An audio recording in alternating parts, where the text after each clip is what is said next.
জনপ্ৰিয় কণ্ঠশিল্পী আশ্চৰ্য বৰপাত্ৰৰ বিবাহ ফাগুনতে অনুষ্ঠিত হ'বলৈ গৈ আছে।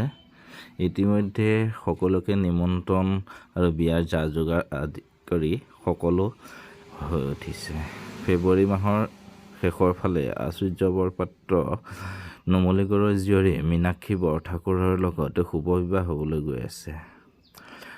আমি জানিব পৰা মতে বহুদিনীয়া প্ৰেমৰ অন্তত তেখেতসকলৰ বিবাহ অনুষ্ঠিত হ'বলৈ গৈ আছে।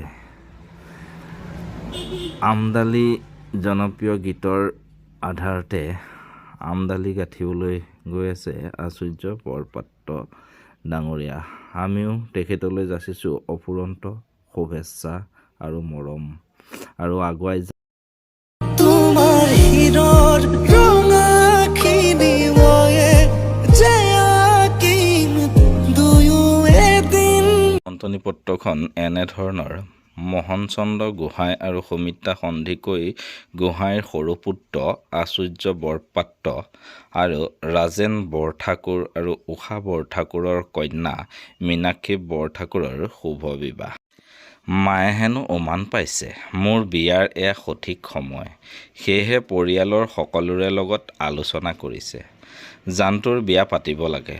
গঞা জ্ঞাতিৰো দাবী, তাৰো বয়স জোখৰ। তাৰিখ ঠিক কৰা হ'ল 14 ফাগুন, ইংৰাজী লেখেৰে 27 ফেব্ৰুৱাৰী। এতিয়া গাঁৱৰ ল'ৰাবোৰ সাজু। ৰভাৰ জোখ বিচাৰি বাহনী বাঢ়িছে। পথাৰৰ এফালে ৰভাৰ বাবে নৰা চুৰুকিছে। ইমানখিনি আয়োজন আপোনাৰ বাবে, আপোনাৰ পৰিয়ালৰ বাবে। আহিব, আপোনাৰ আশীষ, আপোনাৰ উপস্থিতি আমাৰ বাবে হ'ব যুগ্ম জীৱনৰ আলোক, অনাগত দিনলৈ সাহস। আহিব লাগিব দেই, মাত এষাৰ পাব লাগিব। আশ্চৰ্য বৰপাত্ৰ।